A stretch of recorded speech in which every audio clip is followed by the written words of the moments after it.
반갑습니다. 지난주 한 주 빠졌다고 또 더더욱 반가운 거죠. 네. 지금부터 제75회 하늘 아카데미 상기 CEO 과정 수업을 시작하도록 하겠습니다. 먼저 국민의례가 있겠습니다. 모두 자리에서 일어나 단상의 국기를 봉해주시기 바랍니다. 바로 모두 자리에 앉아주시기 바랍니다.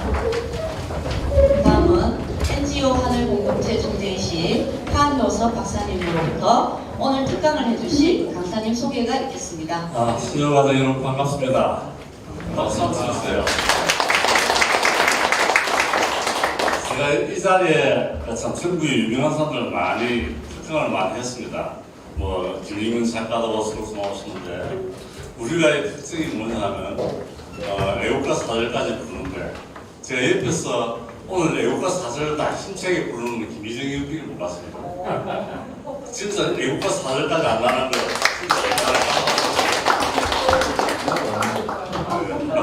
그건 기본인데도 사실 그 기본을 참 잘 모르고 있는데 제가 옆에 하니까 제 음성보다 더 크더라고요. 저는 매일 부르거든요.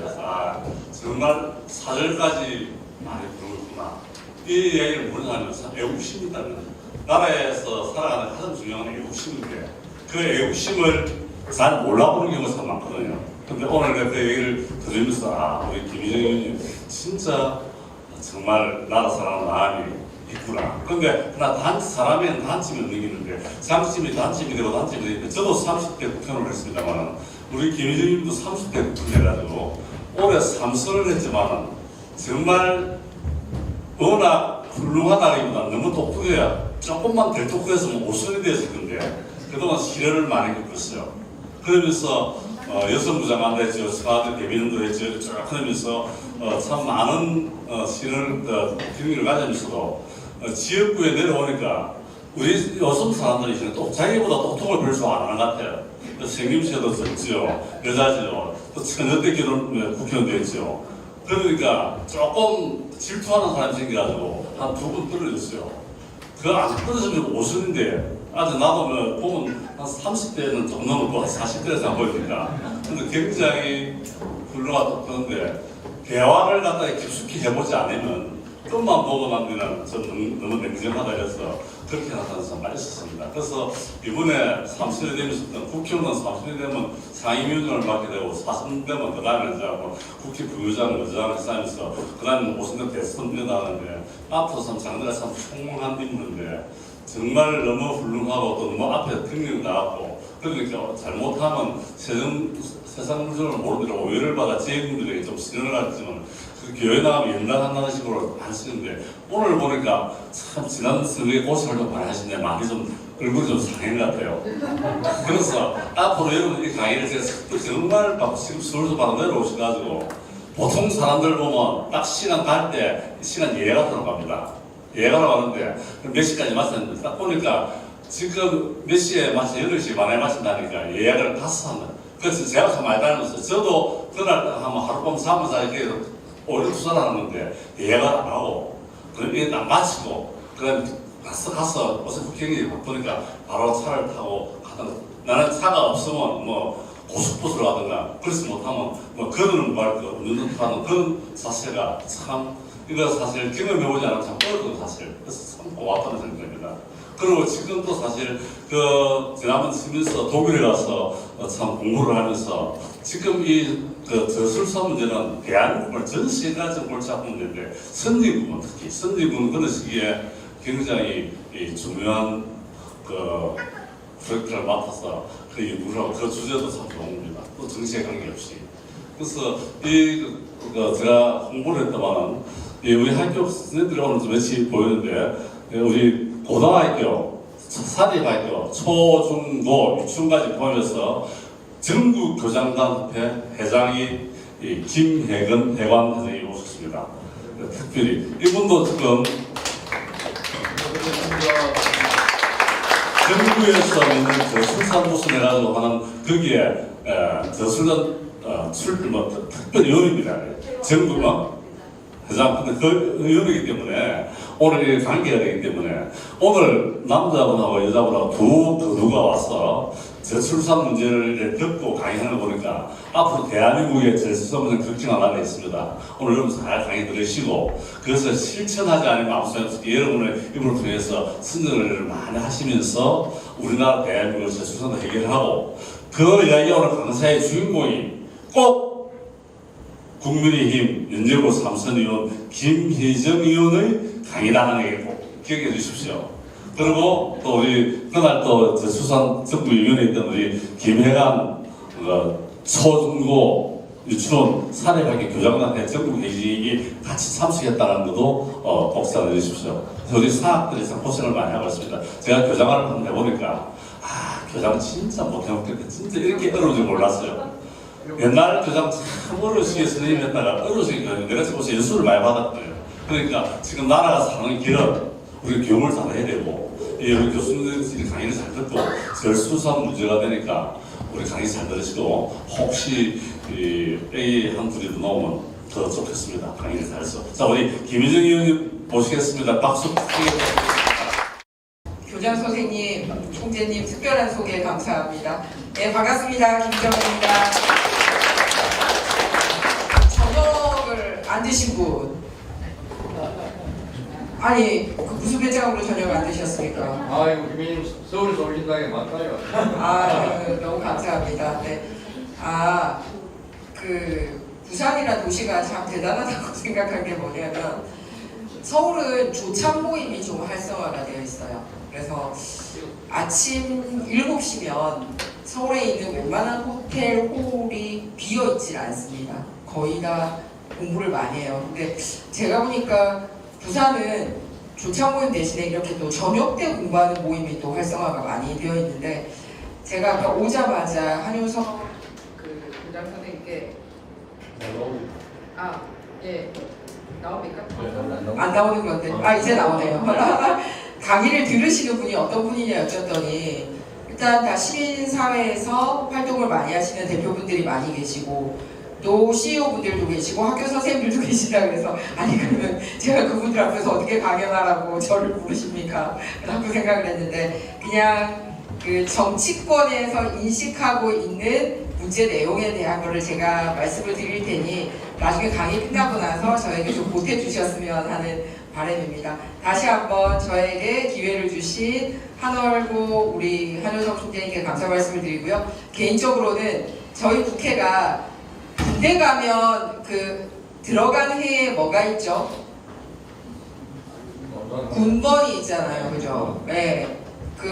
군번, 그래서 사회생활 하다가도 군대 가면 어떻게 됩니까? 군번 따라 군기 잡잖아요. 그죠? 군번이 빨라야지 되는 거 아닙니까? 그죠? 그래가지고 나이 지긋하신 분도 군대에서 만나면 군번 흡수로 따지던데 저희는 헌번이라는 게 있습니다. 헌번. 그러니까 한효석 총재님은 헌번이 12대라 무지하게 높아요. 지금 나와서 헌정회에서 활동하시는 분들이 막 15대, 16대, 17대 이런 분들이 활동하고 계시는데 총재님은 12대인데도 너무 정정하시게 활동하고 계셔서 헌번이 상당히 높게 활동을 하고 계시고 그 12대 국회의원들 중에 회장님이세요. 그리고 부산 출신 국회의원들 전체 모임의 회장님을 맡고 계세요. 네. 맞아요. 네. 대단하시죠? 그래서 불러주셔서 저 불이 나게 왔습니다. 네. 그래서 사실은 땀으로 좀 목욕을 한 상태라 제 상태가 매우 불량하지만 이해를 해주셨으면 하는 바람입니다. 네. 그러면 죄송합니다만 여기 제가 얘기하려도 바로 무슨 말인지 알아들으셨네요. 화면 꺼달라고 하는 거. 네. 자, 여기 계신 분 중에 나는 아직 애를 낳아본 적이 없다. 자, 손 들어주십시오. 애를 낳아본 적이 없다. 자, 오케이. 근데 애를 낳는데도 조력한 적이 없다. 손 들어주세요. 싱글이십니까? 오케이. 또. 네. 결혼했는데 안 낳으셨어요? 네. 계획은? 계획은 항상 있습니다. 항상 있는데 아직까지 안 생겨서 워낙 예, 자연스러운 임신은 안 되는. 아직까지 뭐 시도를 하고 있는 중입니다. 결혼하신 지 1년 지났나요? 저 한 8년 됐습니다. 노력하셔야 돼요. 제가 이 말씀을 드리는 뭐냐면 그냥 이 단어를 그냥 쓰세요. 일반적인 부부가 특별히 피임을 하지 않는 상태에서 1년 동안 아기가 생기지 않으면 바로 보림센터 가셔야 됩니다. 다 성인이시니까 제가 편하게 말씀드리겠습니다. 내일 즉시 가십시오. 그게 남는 길입니다. 하루라도 빨리 가셔야 됩니다. 혹시 이미 가고 계십니까? 네. 예, 그러면은 그 부분과 관련돼서 국가가 조력할 수 있는 방법이 뭔지를 찾아보도록 하겠습니다. 요즘은 그렇게 가는 게 뭐 서로 옛날에는 좀 쉬쉬하고 다니고 뭐 이런 분위기가 있었는데 요즘은 그렇게 해서 가면 불임 휴가라는 거를 공식적으로 만들 정도로 국가가 지금 상당히 이렇게 됐습니다. 근데 상당히 늦었어요, 우리가. 타이밍이. 왜 늦었냐면 일단 그러면은 우리가 어떤 사회에 살고 있는지부터 그냥 좀 가벼운 마음으로 쭉 보도록 하겠습니다. 이 세상에 무엇이 생기고 무엇이 없어지는지에 대한 얘기를 해야 되는데 법도 입법부 그러니까 사람들이 법을 만드는 것만 생각을 하는데요. 제가 동료 후배 국회의원들에게 하는 얘기가 있습니다. 없어져야 될 법을 찾아내서 폐지하는 것도 굉장히 중요합니다. 예를 들어서 한국석탄공사가 1970년대에 유지하던 직원 수만큼 지금 그대로 유지하고 있으면 안 됩니다. 예를 들자면 그런 거예요. 그 다음에 뭐 삭도, 궤도에 관한 법률안 이런 게 대한민국에 존재를 하고 있었어요. 옛날로 얘기하면 왜 그 트램 우리 전차 다니고 하던 시절에 그 법이 여전히 있는 상태에서 도로 개설을 하고 하면 다 규제거든요. 그래서 뭐냐면 혹시 여기 계신 분 중에 국회의원이나 구의원이나 시의원을 하셨던 분, 근데 거기서 만든 법에 상당히 규제를 받아보셨던 분, 법으로부터 상당히 다들 자유로우셨네요.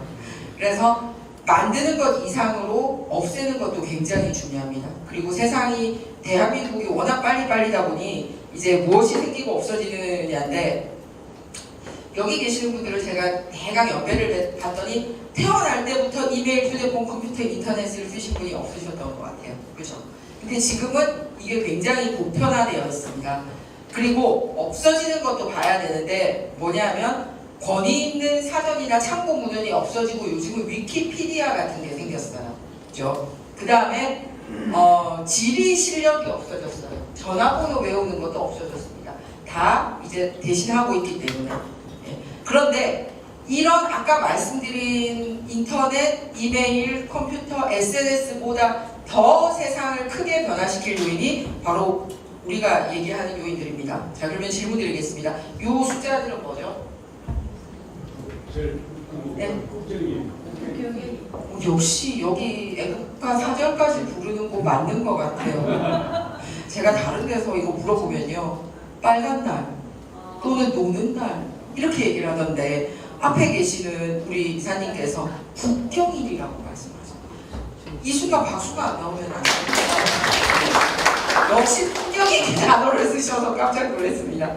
예, 그럼 얘들은 뭘까요? 네, 맞습니다. 1월 19일이나 1월 17일이 아니라 네, 이렇게 되고 있습니다. 이 숫자가 굉장히 급격하게 떨어지고 있는데요. 자, 출생아와 출산율 중에서 왜 제가 문제가 생겼다라고 얘기를 하냐면 지금으로부터 10년 전까지만 해도 저출산 시대에 태어난 애들이 아직 부모가 되지 않은 시대였어요. 근데 지금은 왜 문제가 생겼냐 하면 이미 저출산 문제가 됐던 그 세대가 부모가 됐다는 겁니다. 그래서 원래 이 저출산 문제나 이런 세대 문제는 한 세대, 원 제너레이션 30년 안에 끝냈어야 되는데 저희가 그 30년을 놓친 거예요. 그런데 이제 다가올 지금 겪고 있는 30년 안에 이걸 못 막잖아요. 그럼 대한민국은 말 그대로 정말 소멸입니다. 왜냐하면 베이스가 다르기 때문에. 그래서 요 애들이 부모가 되기 전 세대에 얘기했던 저출산 정책을 이미 그 저출산 시대에 태어난 사람들이 부모가 된 세대에 똑같이 얘기하면은 백약이 무효라는 얘기입니다. 그 베이스가 달라졌다라는 것을 인정하고 넘어가셔야 된다는 거예요. 그게 가장 큰 차이점입니다. 특히 이 데드 크로스 사망자 숫자가 출생아 숫자를 웃도는 게 이미 2020년에 현실화되어 버렸습니다. 그러니까 두 가지 재앙이죠. 하나는 부모 자체가 줄어들었고 사망자 수가 더 많다. 그런데 특히 제가 국회의원 하던 시절 2014년에 국회 의뢰에서 받은 수치였습니다. 뭐냐면 그때는 출산율이 1.199, 자살률이 24.1이고 29.41에 초혼을 했을 때 요 숫자대로 계산을 했어요. 2명 만나서 1.19 낳고 2명 만나서 1.19 낳고 쭉 했더니 그때 평균 연령으로 우리나라의 인구가 0이 되는 순간 태어나서 마지막 생존자가 죽는 날짜가 2750년이었습니다. 그거는 그냥 컴퓨터로 쭉 돌리면 돼요. 그러니까 2명이 1.19, 2명이 1.19, 요 자살률이랑 평균 연령 그대로 요 수치로 해놓고 그런데 제가 이번에 이제 국회 들어가기 전에 강연 특강 받고 이제 쭉 새로 숫자를 최신판으로 바꿔봤거든요. 그러면은 이제 10년 지났잖아요, 그죠? 최신 숫자를 넣어봤습니다. 0.72, 25.2, 그 다음에 엄마 첫 결혼은 31.4. 그럼 얘는 점점점 나빠지고 뒤로 갔잖아요. 그럼 얘보다 어떻게 됩니까? 그러니까 2750년에 마지막 한 명이 죽는 것보다 훨씬 더 빠른 속도로 죽게 됐다는 거. 그러니까 이제는 이번에 제가 다시 의뢰해서 구체적으로 계산을 돌려볼. 그런데 어느 정도로 심각하게 얘기하냐면 집단 자살 사회라고 IMF가 존재했어요. 그 다음에 OECD 중에 꼴찌예요. 그래서 사람들이 생각하는 것보다 여러 문제 중에 하나로 우리나라의 저출산 문제 정도로 생각하던 수준인데 지금까지 인류 역사상 전쟁이나 전염병이 없는 상태에서 인구 감소율이 이렇게 된 나라와 시대는 대한민국이 처음입니다.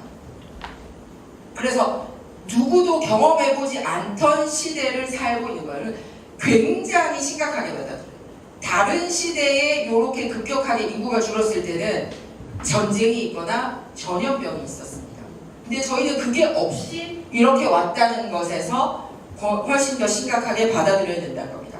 그리고 혹시 우리나라가 예전에 아시아에 떠오르는 4마리 용 했던 거 기억나세요? 예, 그때 그 4마리 용이 어디였었습니까?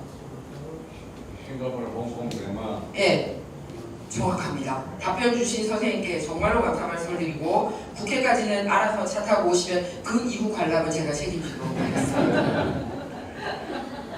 네, 그 나라들과 우리의 차이가 뭐죠?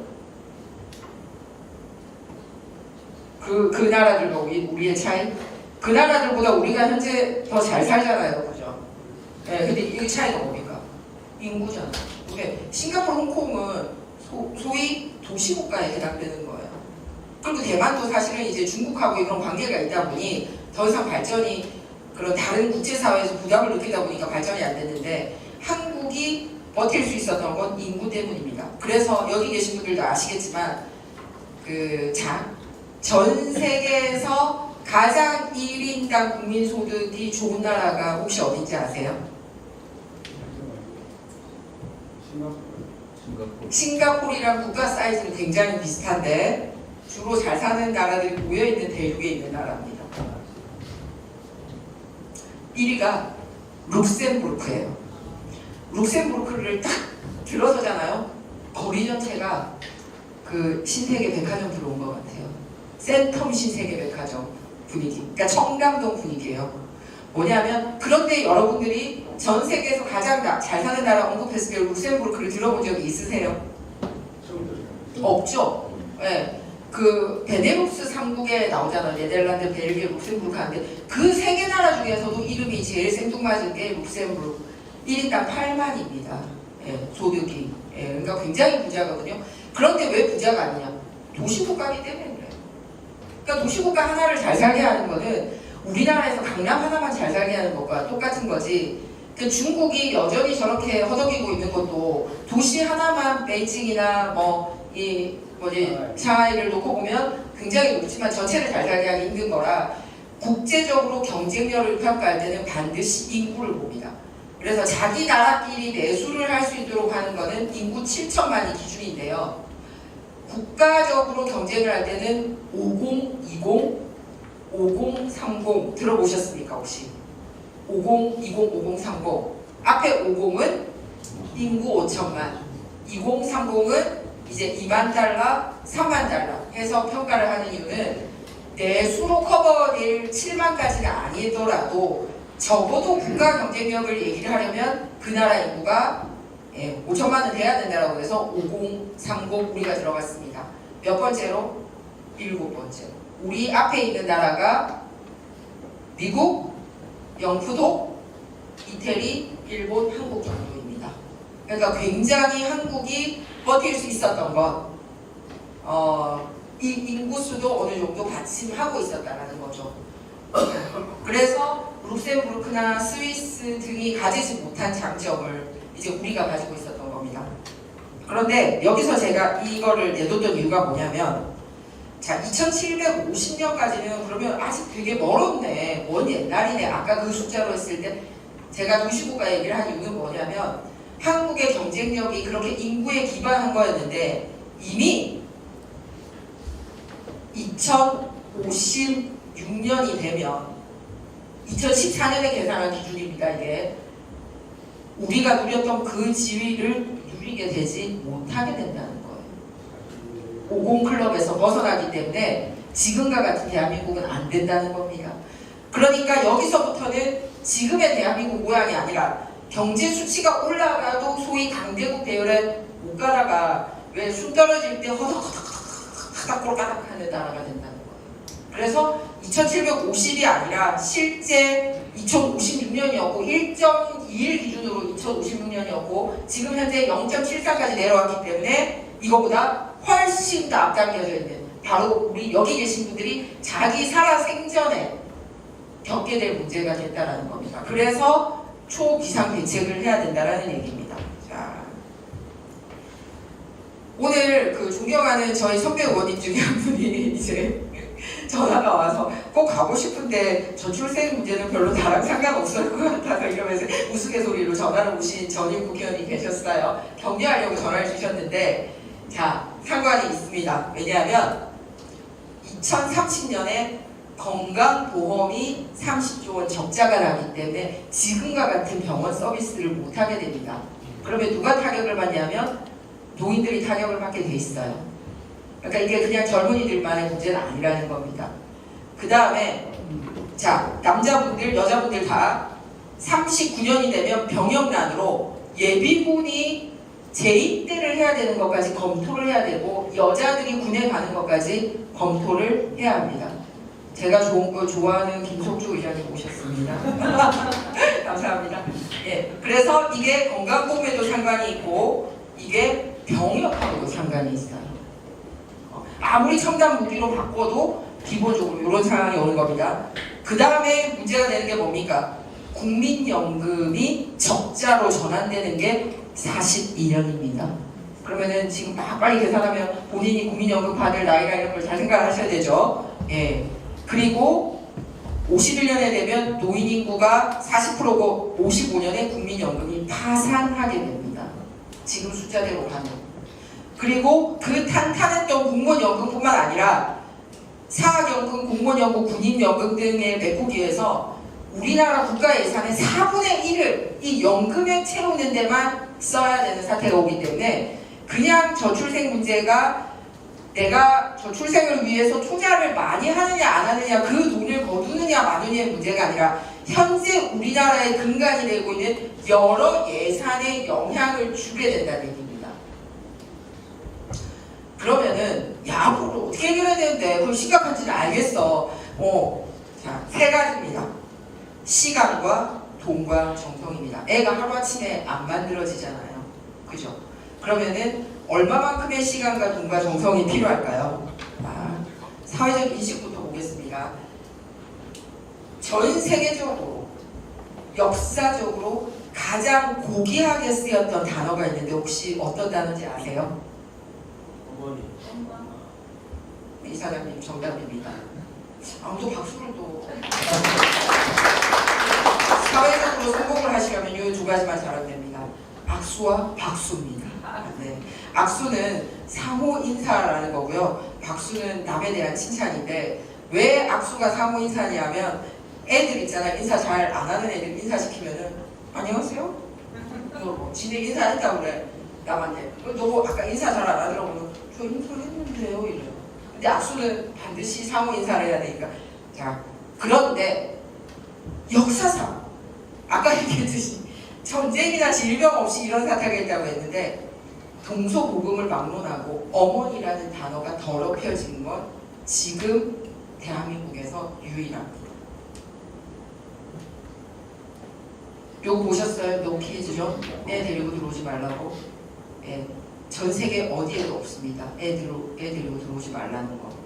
예를 들어서 식당 일부가 있는데 특정 구간은 위험하니 아이 들어오지 마십시오 하는 구간이 있어도 내놓고 우리 가게 전체는 성인을 위한 가게가 아닌데 못 들어오게 하는 것을 버젓이하고 있는 것도 우리나라 하나밖에 없습니다. 보세요.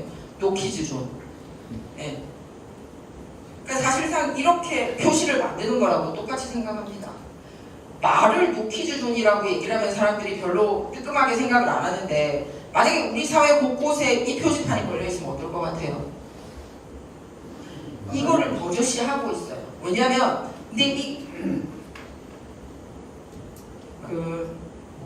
어느 정도로 인식을 하냐면 요 파란 거하고 빨간 거 볼게요. 노인에 대해서 요 빨간색입니다. 노인에 대해서 차별하는 거는 차별이라고 생각한다가 68%에 이르는데 어린이를 나이 때문에 차별하는 거는 차별이라고 생각하는 숫자가 요거밖에 안 돼요. 그 다음에 노인이라서 혐오하는 거에 대해서 어떻게 생각하냐 그러면은 63%가 나쁘다고 생각을 하면서 어린이라서 나 애 싫어 막 이렇게 얘기하는 사람들 있거든요. 보면 나 평소에 애 좀 싫어해 이런 거에 대해서 혐오라고 생각하는 수치는 37%밖에 안 돼요. 그 다음에 너 들어오지 마 하는 거에 대해서 차별이라고 하는 거에 대해서 노인에 대해서 그렇게 하는 건 차별이라고 생각하는 게 이만큼이지만 아이에 대해서 차별이라고 생각하는 거는 이만큼. 그래서 뭐냐면 그냥 노키즈존뿐만 아니라 일반인들도 애에 대해서 싫다고 얘기하거나 애라서 안 돼 라고 말하는 거를 차별이라고 생각하지 않는 사람이 굉장히 많다는 거예요. 근데 애라서 안 돼 이게 예전에는 보호적인 관점에서 애라서 안 되었는데 그게 아니라 니들 끼지 마 라는 측면이에요. 그래서 뭐냐면 굉장히 처음부터 좌절을 겪는데요. 자기도 모르게. 어린이들은 이런 데 들어가면 안 돼. 이런 거. 그래서 아까 제가 얘기했지만 우리나라에서 엄마는 맘충이라고 부릅니다. 알고 계세요? 이 단어 처음 들어보신 분? 처음 들어보셨습니까? 들어보신 분? 네, 거기가 이제 저런 분들이 들어갔잖아요. 뭐냐면 엄마 벌레예요. 엄마 벌레. 그러니까 뭐냐면 이제 아기가 수가 작으니까 자기 애만 막 감싸는 이런 별난 엄마들을 그렇게 부르긴 하지만 세상 어디에도 어머니라는 단어를 벌레에 비유한 것은 우리나라밖에 없어요. 그래서 제가 아까 이게 돈이나 시간을 넘어서서 사회적 인식이나 문화에 있어서도 굉장히 잘못된 게 가고 있다라는 거를 제가 독일 있다 왔다 그랬잖아요. 그러면 뭐냐면 독일인들 같은 경우 우리나라처럼 이렇게 포급을 하진 않아요. 그냥 맥주 한두 잔 하지 않습니까? 그럼 우리는 사실 그런 자리에 애들 데리고 가는 걸 자체를 이렇게 안 하지 않습니까? 이게 좋은지 나쁜지는 모르겠습니다만 독일에는 펍에도 어린이들 입장이 다 돼요. 그래서 그냥 노알코올을 마시고 그 다음에 어른들을 마셔서 그런 장소도 어린이를 못 들어오는 게 아니라 그런 장소를 들어와도 자제할 줄 알게 가르치더라고요. 오히려 어울리지만 네가 이 나이 때까지 기다릴 줄 알아야 되고 어른들은 얼마나 올바른 태도로 음주를 하는지를 가리키는 그런 문화가 있었습니다. 물론 좋고 나쁘고에 대한 판단이 이제 사람마다 다를 수 있겠지만 자, 그러면 두 번째 돈을 얘기하겠습니다. 자, 그냥 작다는 것만 알고 계시면 돼요. 프랑스보다 작고 독일보다 작아요. 굉장히 많이 지출하는 것 같지만 1.1%. 그리고 더 문제는 뭐냐면요. 요것도 거짓 수치기는 합니다만 보세요. 예산은 올라갔는데 출산율은 떨어지니까 예산으로 되는 건 아니네. 그러니까 돈 준다고 되는 게 아니네. 예, 맞는 말입니다. 돈 준다고 되는 게 아닌데 이 예산이 올라갔다라는 게 거짓말이라는 거예요. 뭐냐면 여기 장교 인건비, 부사관 인건비 증액, 스마트 교육 지원 인프라 및 학교 단열 성능 사업, 태양열 설비 사업, 이거 저출산 예산입니까? 어떻게 생각해요? 저출산 예산입니까? 그런데 아까 앞서 제가 보여드렸던 저출산 예산에 이 사업 예산이 다 포함이 되어 있습니다. 그래서 정부에서 올해 저출산 예산 얼마 썼다라고 하는 사업을 봤더니 이런 사업이 다 포함이 되어 있는 거예요. 디지털 핵심 실무 인재 18만 양성 사업도 저출산 예산이고, 기술 창업 및 성공 사업화 재편을 위한 마케팅 지원도 저출산 예산이고, 근로자 휴가비 지원도 저출산 예산이고, 이거를 다 저출산 예산이라고 얘기를 하고 있는 거예요. 그러니까 앞서 제가 말씀드렸듯이 이 저출산 예산이 늘어난다라는 게, 야, 국가가 그렇게 예산을 들였는데도 안 되는구나라고 말할 수 있는 거리가 안 된다는 얘기입니다. 근데 왜 이렇게 둔갑을 시켰냐? 이미 저출산이 이루어진 다음에 그거를 해결하고 대응하기 위한 예산까지도 다 저출산 예산으로 발표를 해버린 겁니다. 저출산이라서 군대 오는 애가 줄어드니 하사관들한테는 인건비가 올라가야 되지 않냐.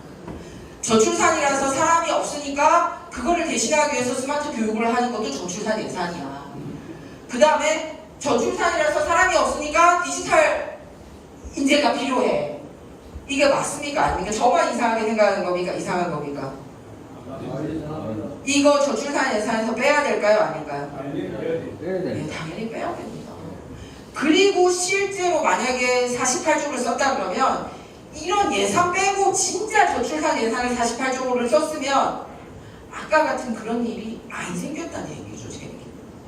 그래서 뚜껑 열고 저출산 예산을 열어봤더니 다 이런 것만 저출산 예산으로. 그러니까 다른 나라는 그런 거 아니고도 이 정도 썼는데, 어머, 나 너무 열받아서 꺼버렸어. 너무 열받아서 꺼버렸어요. 그래요? 그래서 이런 거예요. 그래서 실제로 분류를 했더니 요거 노란표 있죠? 노란표는 그래도 저출산 예산이라 봐줄 만한 예산이었고요.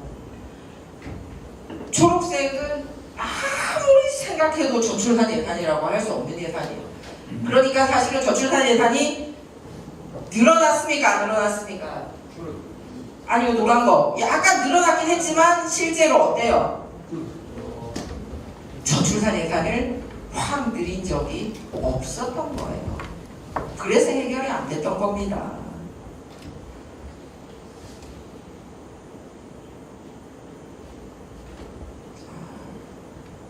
그래서 예산평선 이렇게 봐야 되는데, 자, 우리나라 이렇게 꼴찌에 가 있죠. 그러니까 인구율도 제일 꼴찌인데 돈 쓰는 것도 꼴찌니 해결이 될 리가 없죠.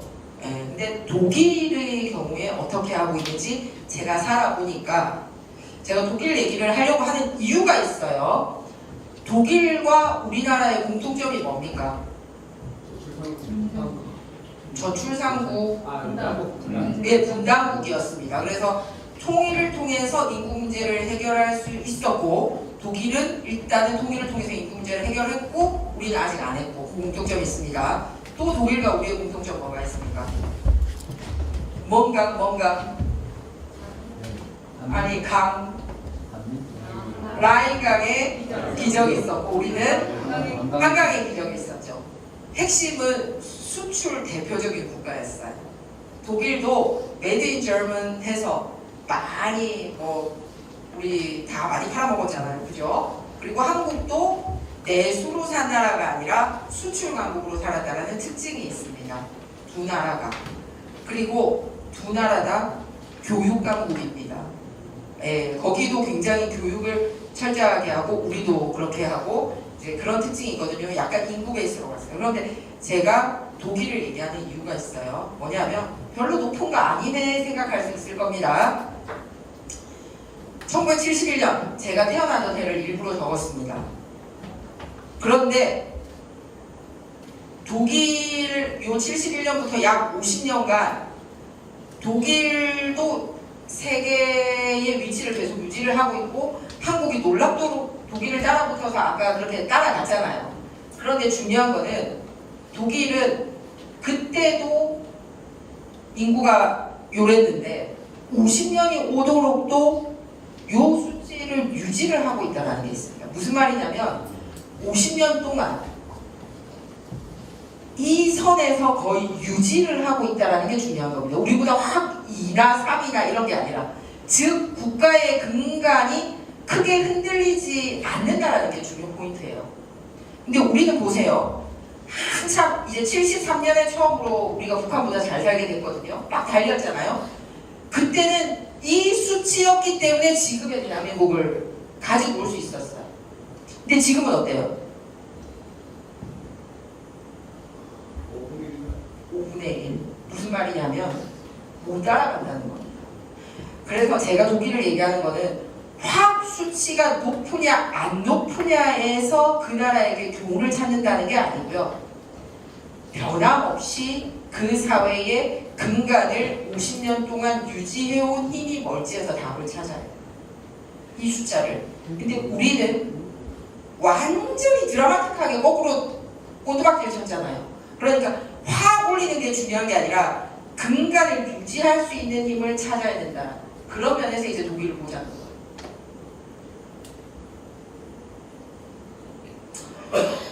양육수당을 주는데 우리는 굉장히 배타적이잖아요. 그죠? 다른 나라 사람들한테. 근데 그렇다고 제가 뭐 이민으로 해결을 하자 이런 면이 아니고요. 얘들은 자기 나라의 국적이나 영주권을 옮기지 않았고요. 그냥 아기를 데리고 와서 유학을 하거나 아기를 데리고 와서 파견 근무를 와 있거나 나라나 소득 수준 상관없이 이걸 줍니다. 지금은 현재 아이 한 명당 250유로, 즉 월 35만 원 정도를 줍니다. 제가 지난 2년 동안에 베를린 자유대학교에 비지팅 펠로우로 가서 연구를 하고 있었는데 애 둘이 데리고 갔거든요. 남편도 나왔기 때문에. 네, 저희 아이들한테도 줬습니다. 대한민국 공직자 출신입니다. 근데 그게 뭘 얘기하냐면요. 야, 부자니까 그냥 퍼다 주는 거지가 아니라 그 돈을 통해서 다시 사회에 그 돈을 쓰도록 이 기반을 만드는 거예요. 회전을. 그러니까 누군가는 그 돈을 꽁쳐 모으는 사람도 있겠지만 결국은 그렇게 해서 그 아이들로 인해서 사회에 산업이 돌아가도록 만들고 있다는 거예요. 그 다음에 우리처럼 그냥 한 번 이 그 청약할 때 점수 주니까 막 그런 것도 많잖아요. 갑자기 그 어댑팅 뭐죠? 갑자기 생각이 안 난다. 입양해갖고 점수 따고 아파트 딴 다음에 버리고 막 이런 사람도 있어요. 모친 사람들도 있어요. 딱 그때만 점수를 주니까. 근데 그렇게 하지 않고 아이 한 명당 10년에 걸쳐서 집에 대한 지원을 할 수 있도록 해줘요. 소득 수준 봐가면서. 그러니까 한 번에 끝내는 게 아니라 아이 한 명당 10년이니까 애 2명 있는데 조금 깔락깔락한 고소득 수준에 사는 사람들도 애 때문에 집을 살 수 있는 그런 제도를 하고 있어요. 그래서 뭐냐면은 일회성이거나 단기성이 아니라 매우 장기적으로 지원된다는 특징이 있습니다. 우리나라는 뭐 바뀌면 확 주고 말고 이렇게 하는 데 인해서 이 사람들은 절대 바뀌지 않고 간다는 거예요. 그래서 표가 그 다음에 이거는 돈과 관련된 거였잖아요. 그런데 시간과 관련된 거를 또 얘기를 하려고. 자, 여기 계신 분 중에서 자기 자녀 키우면서 출산 휴가를 써본 사람, 육아휴직이나 아니 학교 선생님들 중에서는 쓸만한 분이 있는데 못 쓰는 분위기인가요? 혹시 교장님? 아닙니까? 오해를 해서 죄송합니다. 아, 썼어요? 카메라 선생님? 네, 얼마나 쓰셨어요? 2개월? 2년? 2개월? 출산휴가 썼어요. 출산휴가 3개월만 딱 썼다고요? 오케이. 우리나라는 출산휴가는 써도 육아휴직을 못 쓰는 이유 중에 하나가 뭐냐면 1번 눈치 보여서예요. 그 눈치 보여서가 뭐냐면 내가 없어지면 옆에 있는 사람들이 덤태기 쓸 게 너무 눈에 보이는 거예요. 그 다음에 두 번째는 내가 그 업무에서 손을 놓는 순간 이제 다시 못 돌아올까봐 걱정하는 것도 있어요. 그래서 독일이 또 가장 좋은 제도가 뭐냐면 우리나라는 12개월이잖아요. 그럼 12개월 동안 그냥 옴팍 쓰고 12개월을 쓸지 반일만 쓰면서 이거를 24개월로 늘릴지를 선택할 수 있게 해줘요. 그 많은 사람들은 옴팍 쓰는 방식을 택하지 않고요. 특히 아빠들 반일 근무, 반일 육아휴직을 많이 쓰고 있습니다.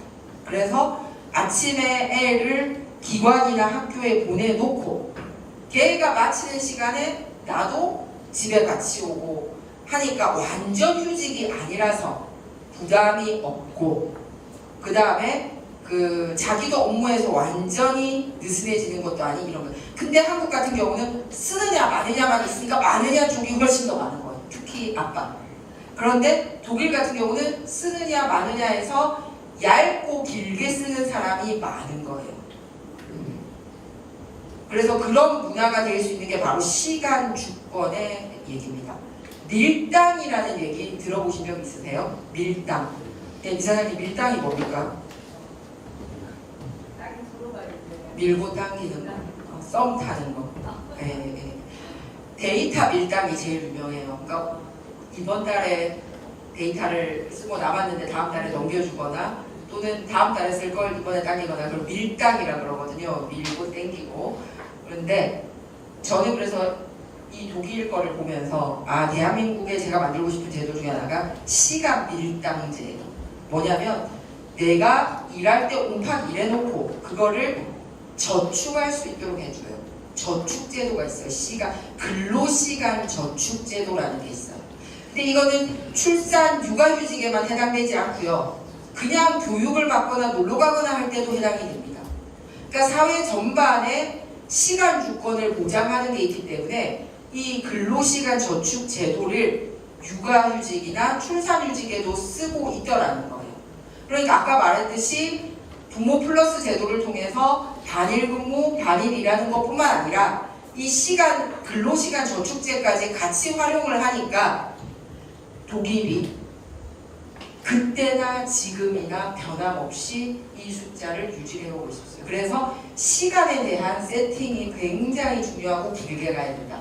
그 다음에 돈도 이제 적재적소에 써야 되는데 또 하나가 뭐냐면 저는 여기 하남고등학교에 와서 교복을 보면서 굉장히 마음에 들었는데 애들 교복 보통 3년 내내 한 번 맞춥니까? 아니면 매년 맞춥니까? 한 번이죠. 좀 처음에 길게 입고 두 번째 딱 맞춰서 입고 짧게 입고 보통 그러죠.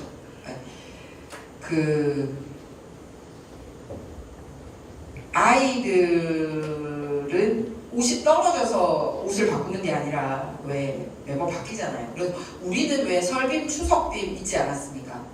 독일 같은 경우는 봄에는 부활절, 겨울에는 이제 크리스마스가 있어요. 그런데 돈 지원해주는 게 뭐냐면 의복비 지원이 있더라고요. 그게 왜 그러냐 그랬더니 독일 애들이 되게 옷 꾸지리하게 입는 편이거든요. 막 화려한 것도 없고 되게 검소해요. 그런 나라에서 의복 지원을 한다니까 되게 의문스러웠어요. 아니 다른 방식으로 주지. 약간 옷은 사치 아닌가? 지금 당장 먹고 살기 힘든 사람들에게 그렇게 얘기를 했는데 그게 아니라 애들이 매년 변하는 거기 때문에 책이나 또는 그런 집은 남의 거를 해도 옷이라도 깨끗하게 반듯하게 자기 치수에 맞게 입어야지 기죽지 않는다고 생각을 하더라고요. 그래서 오히려 부활절과 크리스마스 때 애들에게 옷을 지원을 하고 다른 돈을 아껴서라도 그 정도로 세심하게 그것 때문에 기죽지 않게, 그러니까 남의 옷 받아서 주는 게 아니라 깨끗한 옷을 그래도 계절별로 입을 수 있도록 지원해서 마인드가 상당히 애들 눈높이에 맞춰져 있구나라는 걸 느꼈어요. 그래서 이렇게 길게 가야 되는 정책이 필요하다. 밀당제, 근로시간 저축제. 그 다음에 아까 그 근로시간 저축제나 그 다음에 이 단일 근무를 하려면 우리나라에서 현재 아까 그 간접 지원비 중에 가장 급하게 해야 되는 부분이 뭐냐면 대체 인력을 뽑는 거예요. 근데 학교 선생님들도 대체교사만 하는 거에 대한 불만은 상당히 있어요. 그리고 대체교사는 안 받으려고 하는 경우도 있고 사람들 마인드에 대체교사는 본교사보다 수준이 떨어질 거야 생각하는 것도 있고 이런 마인드가 있어요. 일자리도 마찬가지입니다. 그래서 대체 인력이라는 말을 쓰지 않고 처음부터 공채를 지금 뽑는 것보다 플러스 몇 명을 더 해둬야 된다는 거예요. 왜냐? 늘 우리 사회의 출산율은 몇 명이기 때문에 늘 누군가는 휴직할 거니까 원래 우리가 컨설팅을 받아서 이 회사에 필요한 업무에 필요한 명수보다 항상 한두 명을 공채할 때 같이 더 뽑는 게 일자리에도 도움이 되고 마음 놓고 휴직을 쓸 수 있는 그 유효 인력을 만들어주는 데 돈을 쓰는 게 훨씬 더 도움이 된다는 거예요. 독일이 그걸 하고 있습니다. 자, 그 다음에 많은 분들이 요즘 세대 싸움에 넘어서 가지고 지역 싸움이나 이렇게 하다 드디어 성별 다툼까지 간 거 알고 계세요? 서로 여자애들이랑 남자애들이랑 한남충이니 김치년이 이러면서 막 이런 단어로 싸우고 있잖아요. 그런데 이제는 이런 저출산의 문제나 이런 걸 얘기할 때 남성이냐 여성이냐의 문제가 아니라 함께 간다라는 인식을 할 필요가 있어요. 함께 간다라는 인식을 하는 측면에서 양성평등 정책을 바라봐야 됩니다. 그러니까 특별 성별을 하는 게 아니라 그럼 어떤 건지 제가 말씀을 드릴게요. 자, 여기 계신 분들 고속도로 휴게실 가보신 적 있으십니까? 네. 화장실 가려고 고속도로 휴게실 가는 경우가 많아요. 맛있는 거 먹으려고 가는 경우도 있지만 어느 쪽 화장실이 주력입니까? 여자 화장실. 왜 그럴까요? 사람들이 여자가 많다는 얘기 아니에요? 아니 남자도 많이 들어가. 그냥 이런 오해들을 하시더라고요. 여자가 많이 놀러 다니는 칸이 이제 정답 얘기하시네요. 예, 놀러 많이 가는 게 아니고요. 칸이 작습니다. 네, 맞습니다. 왜냐하면 남자 화장실 변기가 들어가는 것보다 여자 화장실 변기 들어가려면 1.2에서 1.5의 공간이 필요합니다. 그런데 흔히 옛날에 말하던 양성평등은 그냥 남자 화장실 면적이랑 여자 화장실 면적을 똑같이 하는 거를 양성평등이라 생각을 해요. 그럼 변기 개수는 무조건 여자가 더 작아요. 그럼 여기서 또 추가로 질문 드리겠습니다. 7살, 8살짜리 남자애를 엄마가 여자 화장실 들어가는 거 하고 7살, 8살짜리 여자애를 아빠가 남자 화장실 가는 거. 자, 후자 가능합니까? 안 가능합니까? 아빠가 여자애 화장실 데리고 가는 거 가능합니까? 안 가능합니까? 예? 그렇게 데리고 가고 싶으세요? 자기 집 딸이 7살이나 8살인데 내가 남자 화장실 애 데리고 들어가고 싶으세요? 안 데리고 가고 싶죠. 근데 엄마가 7살짜리, 8살짜리 남자애 데리고 여자 화장실 들어가는 거는 가능합니다. 엄마들 용인합니다. 예. 그리고 자, 휠체어에 탄 할아버지 여자 화장실에 여자 돌봄이 들이고 와서 사람들한테 양해 구하고 아유 저 제가 모시고 왔습니다 하고 들어가는 거 가능합니다. 할머니 남자 그 들어가는 거 할머니가 싫어합니다. 네, 이게 그 남녀의 민감한 차이가 있어요. 그래서 여자 화장실은 아까 변기 개수도 차이가 있지만 사실상 과족 화장실이기도 하고 여자들은 화장실 갈 때 같이 가서 비밀 얘기 화장실에서 해요. 남자들은 보통 뭐 담배 피우러 가서 하던가 뭐 이러던데 그래서 여자들의 화장실은 작전 공간이기도 하고 미팅 가서도 중요한 결정은 다 화장실에서 해버립니다. 뭐 잘 아시겠지만 야, 내가 1번 찍었어 너는 2번 해 뭐 이런 거 그래서 커뮤니케이션의 공간이기도 하거든요. 그런 특성을 반영한 설계가 진정한 양성평등이라는 거. 그러니까 그러지 않고 그냥 면접을 똑같이 하는 거는 이 양성평등이 아니라. 그 다음에 또 하나 화제가 많이 들어서 요즘 화제 보험을 들어야 되는데요. 남녀가 키도 똑같고 몸무게도 똑같고 하는 일도 똑같고 생일도 똑같고 월급 받는 것도 똑같아요. 그리고 그 둘이가 똑같은 보험금을 들어서 똑같은 화재 보험을 들었어. 둘이가 똑같은 하달 한시에 불행하게도 화재 사고를 당했어. 자, 보상금을 받아. 질문 드리겠습니다. 이 보상금을 똑같이 받을까요? 남자가 더 많이 받을까요? 여자가 더 많이 받을까요? 남자가 더 많이 받아. 자, 똑같이 받는다고 생각하시는 분 손 들어주세요. 네, 똑같이 받는다고 생각. 여러분 손 들어보세요. 예, 매우 이성적으로 지금 판단하고 계십니다. 똑같이 받는다. 여자가 더 많이 받는다. 남자가 더 많이 받아. 남자가 더 많이 받는다. 많이. 손 안 드신 분들은 잘못 들었다가 안 될 것 같아서 지금 남자가 많이 받는다를 더 많이 들었고 똑같이 받는다 여자가. 정답은 여자가 더 많이 받았습니다. 이게 뭐냐면요. 제가 장관할 때 바로 잡았던 그 항목 중에 하나인데 화재 보험에서의 마지막 항목은 성형 수술이라고 되어 있어요. 항목에. 근데 그 성형 수술이라는 거는 왜 뼈 붙이고 다 한 다음에 이렇게 살짝 흘러내리고 하면 그 재생 성형을 해야 되거든요. 그러니까 미용 성형과 재생 성형은 다르잖아요. 그런데도 성형이라는 이유만으로 여자에게는 그 보험금을 100% 지급해주면서 남자에게는 그 비용금을 지불을 안 하게 되어 있는 게 대한민국이었어요. 그럼 누가 손해봤어요? 그래서 그걸 바로잡은 게 다른 데서 바로잡은 게 아니라 양성평등 정책안이 여가부에서 바로잡았어요. 이게 뭐예요? 이런 식으로 남녀 대결을 부추기거나 성별로 인해서 트위스트되는 제도가 대한민국 곳곳에 있더라는 겁니다. 그러니까 그런 거를 바로잡아야지 이 가족 정책이나 이런 거에 없어지는 역할도 되는 거예요. 또 질문 드리겠습니다. 이제 고용보험과 관련된 건데요. 여자가 일하다가 보리의 사고로 돌아가셨어요. 그때 이제 그 돈을 고용보험에 남아있는 가족에게 가는 거 하고 남자가 일하시던 분이 사고가 생겼을 때 고용보험에서 지불되는 거 하고 똑같을까요? 다를까요? 제가 질문하는 거 보니까 다르겠죠. 여자 일꾼이 생겼을 때와 남자 일꾼이 생겼을 때 누구 쪽에서 유리하게 돼 있었을 것 같습니까? 남자 일하는 쪽에. 예. 근데 잘 생각해보세요. 남자가 일하는 쪽에는 사망 즉시 가족에게 지급이 됩니다. 그러면은 남자에게 유리한 정책이 내가 아니에요. 남아있는 쪽은 어딥니까? 부인이잖아요. 그죠?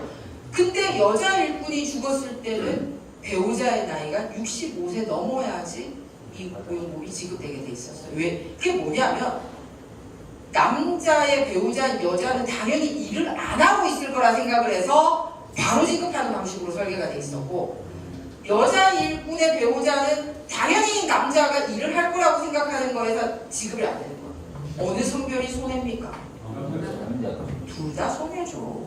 같이 사는 게 남녀가 같이 사는데 그러잖아요. 당연히 즉시 지급하게 양쪽이 돼 있어요. 그러니까 아까 화재보험도 그렇고 이 고용보험도 그렇고 겉으로 보기에는 특별 성별이 손해보는 것처럼 보이지만 사실은 모두의 손해인데 성별을 이유로 해서 설계된 잘못된 정책이 곳곳에 있더라는 거예요.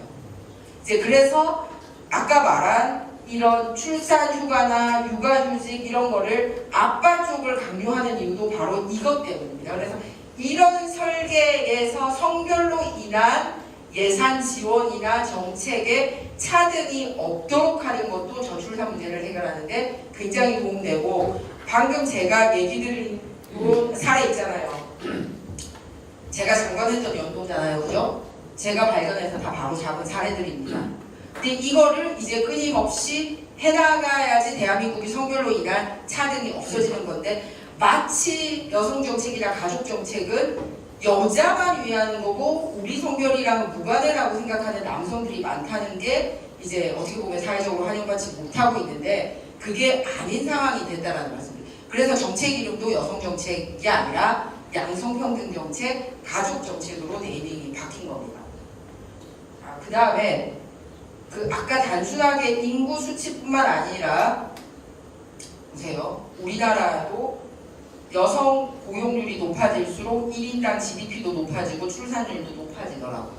근데 OECD 국가들도 여성 고용률이 높아져야 1인당 GDP와 출산율이 같이 높아져요. 즉 무슨 말이냐면, 지금부터 애를 낳으려면 여자는 일 안 하고 오로지 출산에만 매진하고 집에 들어 앉아야겠네 라는 과거에 그런 솔루션을 내놓는 분도 계셨는데, 그게 아니라는 겁니다. 일을 하면서도 출산 육아와 육아휴직을 같이 쓸 수 있도록 설계를 해야지 오히려 되는 거지, 일 안 하고 집에 들어앉는다고 해서 해결이 안 된다는 것을 이 수치로 보여주고 있다는 거. 그런데 우리나라 같은 경우는 뭐냐면 이제 이런 상황이에요. 이게 리크루트, 즉 뽑을 때는 잘 돼 있는데 계속 다니지도 못하고 있고 제도전도 안 하고 대표성도 없어요. 그러니까 이렇게 되는 거예요. 이게 단순하게 남녀의 문제가 아니라, 요 지금 여자가 더 많잖아요, 그죠? 20대는, 그죠? 20대는 요즘 여자들이 더 취업이 잘 되고 있어요. 근데 이제 30대 가면 그래프가 해결이 안 되면 출생률도 해결이 안 됩니다.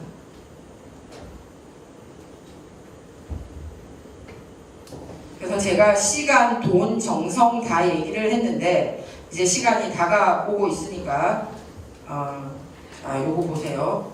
요 수치가 굉장히 민감한데 뭐냐면, 전 세계 나라를 조사를 했어요. 부모와 아이와 함께하는 시간 평균을 냈더니 대한민국 평균이 하루 48분이 나왔는데, 아빠는 아이와 함께하는 시간이 평균 6분 나왔더라고요. 그래서 이게 뭐냐면, 자기 애가 성인이 돼서 분가할 때까지 시간을 다 합쳐봐야 2년 평생 자기 애하고 보는 시간. 그래서 이 상황에서는 가족의 가치가 안 나오기 때문에 시간, 돈, 정성 면에서 이게 다 안 된다. 제가 소개하고 싶은 제도가 있습니다. 옛날에는 KS 마크가 굉장히 중요했는데 요즘은 가족 친화 인증 기업이라는 게 중요한데요. 뭐냐면 출산 휴가를 잘 주고 있는지, 육아휴직을 잘 시켜주고 있는지, 그 다음에 난임 치료를 받으러 간다고 할 때 마음 놓고 얘기를 할 수 있는지, 대체 근무 인력을 잘 투입시키고 있는지, 이렇게 몇 가지를 평가해가지고 가족 친화 인증 기업 인증을 주는데, 부산에서 받은 기업이 왜 그 기업 있잖아요. 뭐 참 좋은데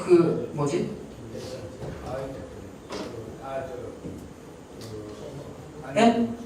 아니 청호식품이 가족 친화 인증 기업 받았어요. 지금 300만 원 주라고 썼네. 예, 거기가 우리 여가부에서 심사해가지고 청호식품이 가족 친화. 야, 그럼 뭐 가족 친화 인증 기업 때문에 뭐가 좋는데, 뭐가 좋냐면요, 이제 국가 사업을 R&D 사업할 때 가점을 줍니다. 그 다음에 세무조사를 2년 유예해줬어요, 저희가. 요거 가족 친화 인증 기업을 냈을 때. 그 다음에 정보 입찰할 때도 가점 주고요. 그 다음에 출입국 심사할 때 왜 가족 친화 인증 기업 카드 들고 나가면 왜 법무부 왜 패스트 트랙 있잖아요. 빨리 들어가는 거. 그거를 해드렸어요, 저희가. 그래서 요런 몇 가지 혜택을 드렸더니 가족 친화 인증 기업 처음에는 2000년대 14개밖에 안 하다가 지금은 5,911개까지 가족 친화 인증 기업에 들어왔습니다. 근데 요게 2년 동안 가족 친화 인증 기업하고 또 그 심사 기준 못 들어오면 또 자르고 이렇게 하고 있거든요. 그래서 이런 식으로 해야지, 아까 말한 국가가 얘기한 시간과 돈도 중요하지만 아까 정성, 참여하는 게 굉장히 중요하다. 그래서 여러 가지 이런 제도를 하고 있습니다. 근데 다 보세요. 인식이 바뀌어야 되는데 이게 애들 이렇게 해놓고 엄마들은 출근해야 되니까 막 이러고 있어요. 근데 대한민국 아빠들 분위기는요. 이런 분위기가 되지 않는다. 야, 너 이번에 출산했더니 한잔 하자. 했으니까 같이 애 키우는 거 연습하러 같이 가야 되는데 이런 식의 사회적 분위기를 만들어서는 안 된다는 거죠. 또 요 있습니다. 요 답까지 했는데 자 언제 엄마를 찾으세요? 요 답 다 나왔네. 언제 엄마 찾으세요? 배고플 때, I'm hungry. 또 아플 때, I'm cold. 밥 아직 안 됐어요. 내 양말 어디 있어요? 내 신발 어디 있어요? 내 셔츠 어디 있어요? 온갖 거 엄마한테 다 물어봐. 근데 가정에서 아빠는 언제 찾는다고요? 네? 돈 필요할 때 그 인간 사람이 요즘 돈도 엄마가 많이 없으니까 통장 못 고치기 때문에 언제 아빠 찾는다고요? 아빠한테 말 걸 때는 딱 한 번입니다. 아빠, 엄마 어디 있어? 저희 그 실존 인물인데 제가 그냥 그 예시를 줄게요. 우리 요 전임 사업구청장이 여가부 차관 출신인 건 알고 계시죠?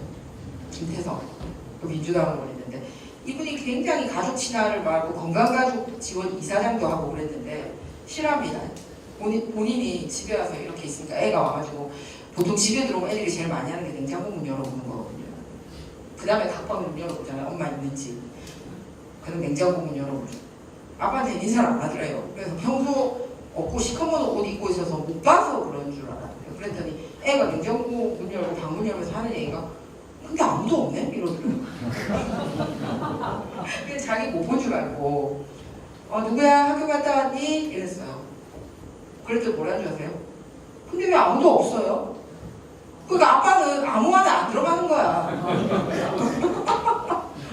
그러니까 그런 구조가 돼버리는 게 아빠들의 불행인 거예요. 그러니까 황혼 이혼 얘기 나오는 거예요. 이게 엄마의 일 가정 양립은 직장을 찾아주는 거지만 아빠의 일 가정 양립은 가정을 찾아주는 프로젝트예요. 이게 굉장히 심각합니다. 이거 하면. 근데 더 재밌는 게 있어요. 엄마 어디 있어? 물어보는 거 말고 한마디 더 붙이는 애들도 있대요. 아빠한테. 그래서 막 사람들이 야 우리 니네 집 애들은 그래도 한마디 더 붙이는구나. 근데 뭐라고 말 붙이는지 아세요? 아빠한테? 처음 질문 뭐라 그랬어요? 엄마 어디 있었잖아요. 그 다음 말은 뭐라고 했을 것 같은데 한 시간 좀 있다가 근데 엄마 언제 와요? 이게 현재 대한민국 가정의 분위기라는 거예요. 그러니까 아빠가 있어도 엄마를 찾지 않게 되는 상황이 연출되는데 그러니까 이게 단순하게 아까 말한 시간, 예산 이런 걸 넘어서서 아까 맘충, 노키즈존이나 아빠의 위치 이 정도는 국가한테 우리가 막 이렇게 얘기를 하기 전에 우리가 해결할 수 있는 수준의 것이라는 겁니다.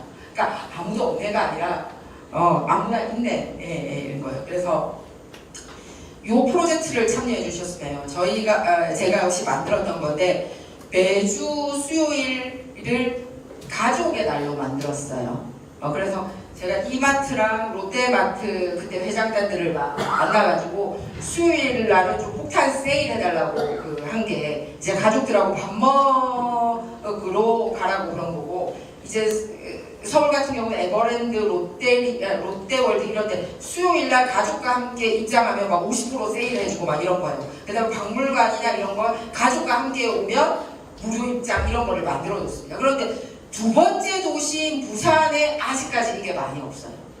그래서 뭐냐면 무조건 수요일 같은 날은 가족하고 같이 오면 평소에 되게 비싸고 그런데 그날은 이렇게 싸게 해주는 거를 많이 만들어야지 수요일 날은 술 마시는 날이야가 아니라 수요일 날은 가족하고 평소 못했던 가족 활동을 해야지 라는 거를 할 수 있는 것도 이제 우리가 돈하고 예산하고 상관없이 쉽게 할 수 있는 부분이라는 거예요. 그리고 다른 나라에서 어느 정도로 막 몸부림쳤냐면요. 우리나라 왜 컴퓨터 끄는 거 아시죠? 시간 되면. 불 끄는 거 아시죠? 퇴근하라고. 억수로 귀찮아해요. 왜냐하면 나는 남아서 일하고 있는데 에어컨을 꺼버리니까 미치겠는 거야. 검사하는 사람 가고 난 다음에 나 그대로 일해야 되거든요. 그럼 다시 컴퓨터 켜야 되고 그런 상황이잖아요. 네덜란드는 어떻게까지 했냐면요. 이 높이 다르죠. 책상 높이. 이 나라들도 지금의 유럽을 그냥 만든 게 아닙니다. 아예 책상 접어가지고 위로 올려버렸어요. 한국처럼 컴퓨터만 끄니까 여기도 다시 컴퓨터 켜고 일했던 적이 있는 거예요. 그러니까 아예 책상 자리 접어서 공중으로 책상을 올려버렸어요.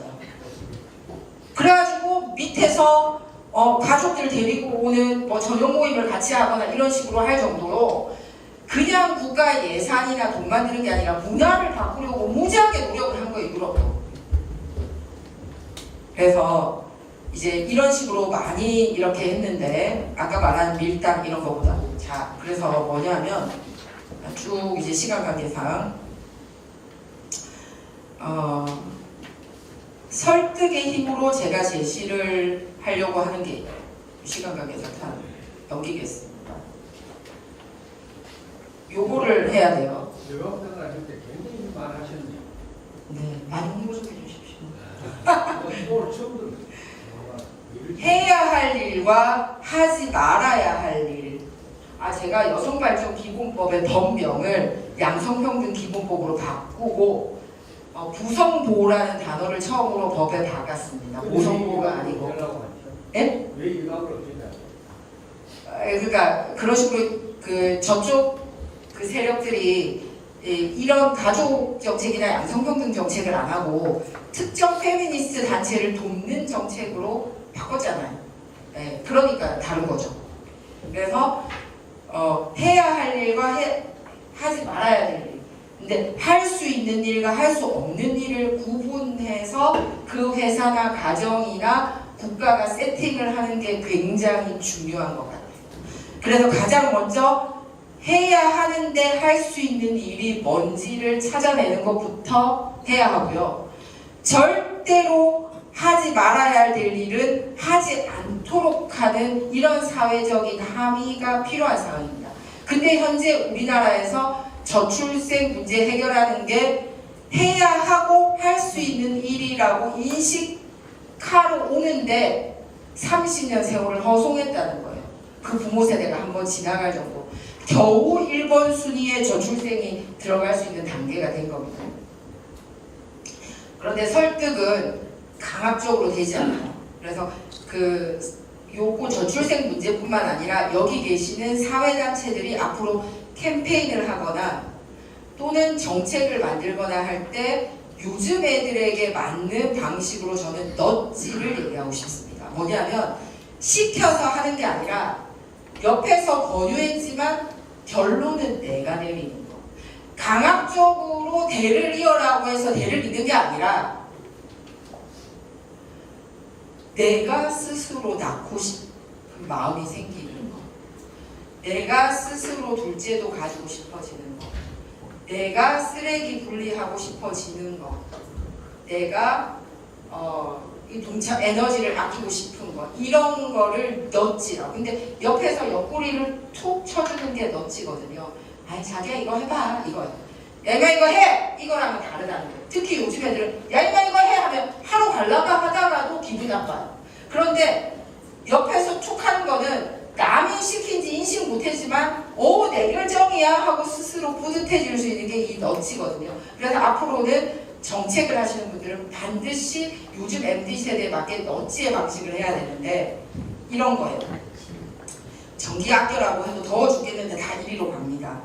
근데 어떻게 했냐면 혹시 요 앞줄도 불 끌 수 있나요?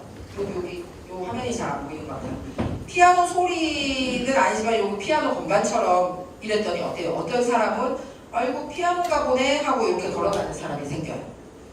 이렇게. 그 다음에는 이번에는 어떻게 만들었냐면 아예 여기 드는 전기료의 절반도 안 들이게 해서 이번에는 도레미파솔라시도 소리가 나게 만들었어요. 그랬더니 요로 가는 사람들을 지금 나도 다음에 저리로 가야지 하고 쳐다보는 거. 요 방식을 선택을 하면요. 요거 이렇게 줄 해주는 방식으로 하면 기분 나쁘거나 그래서 절대로 성공하지 못하고 일시적으로밖에 안 됩니다. 근데 요 방식을 선택하면 재미인 거예요. 재미.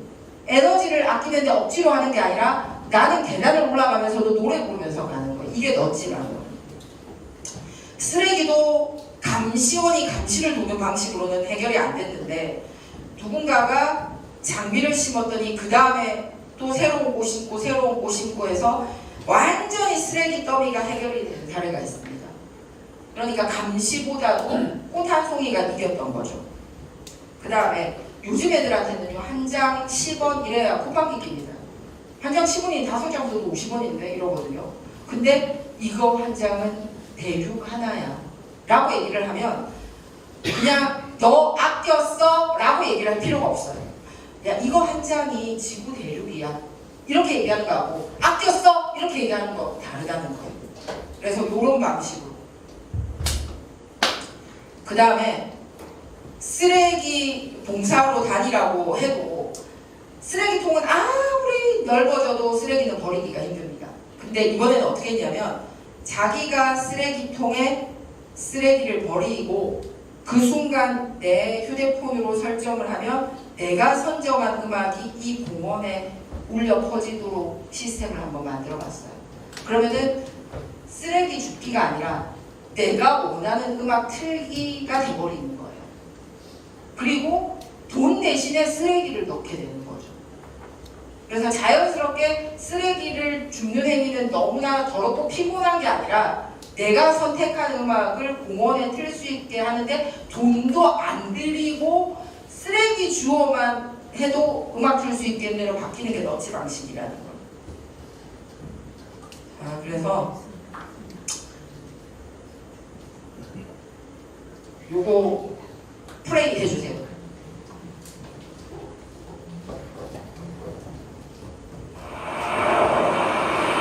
너치 방식이 있습니다. 누구도 기다리는 걸 좋아하는 사람은 없습니다. 여기도 굉장히 사고 다발 지역입니다. 시도가 한번 굉장히 시간이 많이 걸리는 동네였습니다.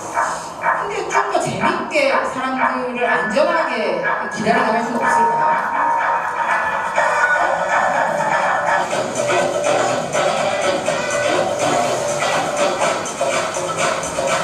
그래서 만들었습니다. 춤추는 신호등. 근데 우리나라 사람들도 그렇고 외국 사람들도 그렇고 춤추는 모양 I'm born to dance. Don't wear no coat, no tie, no shirt, and even no pants. I'm born to dance. You're shaking your head, but I'm shaking my ass, cause I'm born to dance. I wanna shake it, shake it, shake it, shake it, shake it. Do you wanna shake it? 자기가 춤을 Shake it, shake it, shake it, shake it, yo. Watch me dance now. 자기 춤이 한국으로 나오는 거죠. 그래서 더 이상 교통 경찰이 어디 있을 필요가 없고 사고도 다 줄어들어. 완전히 신흥이 사람들이 더 즐겁게 되는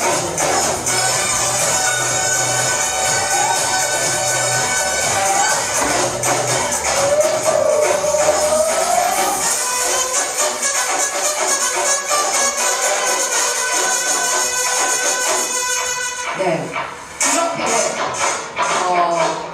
무언가에 동참하게 하는 것은 즐거운 방식으로 동참하게 만들어야 되고 강압적인 방식이 아닌 방식으로 해야 되고요. 아까 말한 국가의 예산이나 돈을 설계하는 것은 저희 같은 공직자의 몫인데 이런 식의 세상에서의 발상에 불 켜주십시오. 전환하고 세상의 이 저출생 문제를 가지고 사회 곳곳에 뭔가의 방식을 이 너치 방식으로 바꿔나갈 수 있는 것은 여기 계신 우리 사회 지도자들 몫인 것 같아요. 그래서 함께 해주셔서 이 비상사태를 같이 무상부터 해결할 수 있기를 바라고 경청해 주셔서 감사합니다.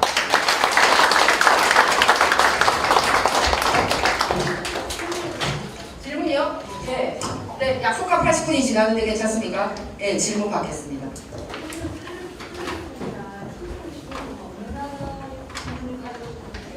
쓰레기통은 미국이고요. 춤추는 신호등은 포르투갈입니다. 네. 그 나라에 다 이렇게 하고 있는 건가요? 아니요, 하나씩 성공시킨 거죠. 우리도 요즘 그 바닥 신호등 아세요? 예, 휴대폰 막 많이 하니까 괜찮으니까 확대하는 것처럼. 네. 한 가지만 네. 아까 만풍이는 높이 주면 거기에 대한 국가의 대책은 뭐 어떻게 하고 있어요? 자, 그러니까 이런 게 문제라는 거예요. 모든 걸 법으로 노키즈 좀 하지 마시오. 맘충이라 부르지 마시오. 라고 대한민국이 돼서는 안 된다는 거예요. 그러니까 제가 말씀드린 예. 안 하자고 지금 강의를 하시는데 그러면 그 어원으로서 그러면 그럼 어떻게 해야 그건 되는지 국회의원이 해결할 수 있는 부분이 아니라고 제가 지금 말씀드리는 겁니다. 그건 국회의원이 해결을 할 때는요. 맘충이란 단어 쓰지 마시고 금지어. 그 다음에 이렇게 하는 사람들은 인가 안 되겠습니다. 이게 의원들이 쓰는 방식이에요. 근데 사회적인 분위기로 그런 거를 못하도록 하는 거는요. 그거는 법의 영역이 아니라는 걸 제가 아까 얘기했잖아요. 시간, 돈, 정성 중에 시간이나 돈이나 이런 예산이나 법과 관련된 공직자의 몫이지만 사회적인 인식 변화까지 법으로 앞으로는 노키즈를 운영하면 벌금 얼마 이건 법이 해결하는 거예요. 그래서는 저출산 문제가 해결이 안 된다는 얘기입니다. 제 여기 얘기는. 있는 우리들이 그 인식의 변화를 당연하죠. 그런 거 이제 캠페이닝을 해야죠. 예를 들어서 자기 마을에 그런 카페가 들어오면 주인을 찾아가서 이건 안 된다고 얘기를 하든지 그렇게 하는 순간 더 매출이 떨어진다라든지 예를 들면 이렇게 되지 않고 법으로 이렇게 하는 사람은 며칠간 영업 정지를 한다. 이거는 공직이 해결하는 거예요. 그러니까 그게 아니라고. 그리고 앞으로 맘충이라 부르면은 그거는 이런 방식이 아니라는 거죠, 제 얘기는. 그래서 무슨 말이냐면 예를 들어서 독일에서는 히틀러라는 단어를 입 밖에도 안 꺼냅니다.